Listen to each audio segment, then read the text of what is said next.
Welcome, Kelvin Dale here, revealing how the Irish had an impact on helping shape the United States. We go now to the remarkable life of Andrew Jackson, where his rise as a backwoods orphan to Commander-in-Chief of the United States says as much about Irish determination as it does about America's growing pains. Let's get into it.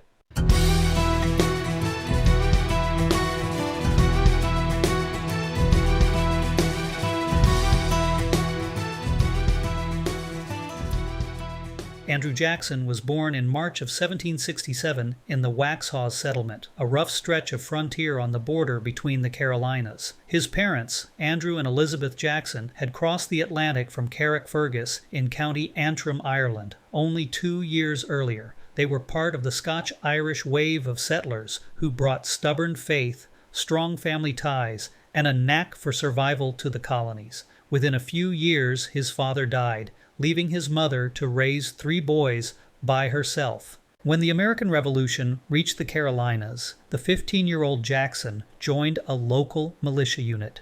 During a British raid, he and his brother were captured.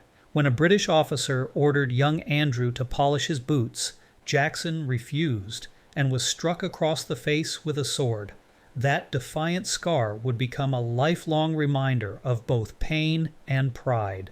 He lost his brother to disease in prison, and his mother died while taking care of captured patriots.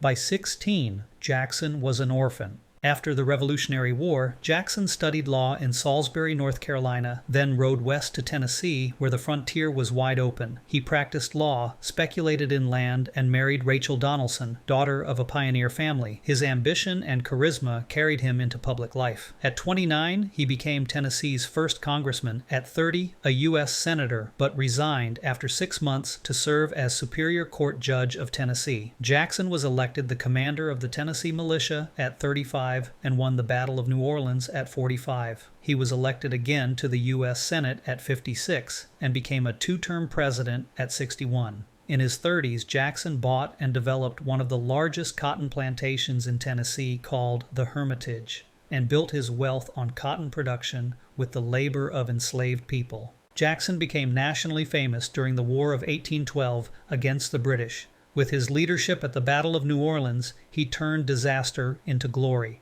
By commanding only 5,200 soldiers, Jackson crushed a far larger British force of 8,000.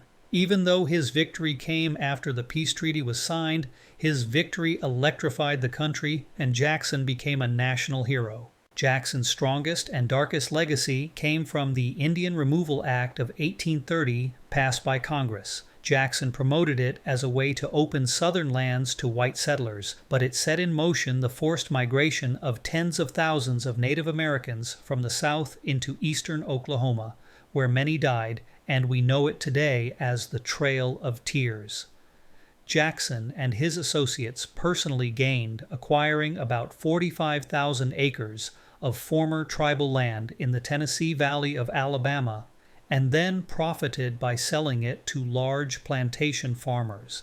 This is just another example as to how Jackson was highly driven both in his professional as well as in his personal life after becoming an orphan in a young America. Where did this trail of discovery take us? Andrew Jackson was the first president whose parents were both born in Ireland.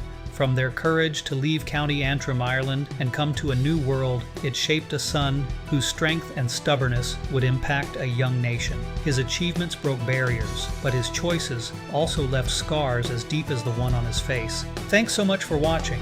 If you are Irish, your roots are from Ireland, or would like to be among the honorary Irish, you're at the right place. Please take a moment to like, subscribe, click on the notification bell, or leave me a comment. I do read them all. Until next time, keep that Irish twinkle in your eye.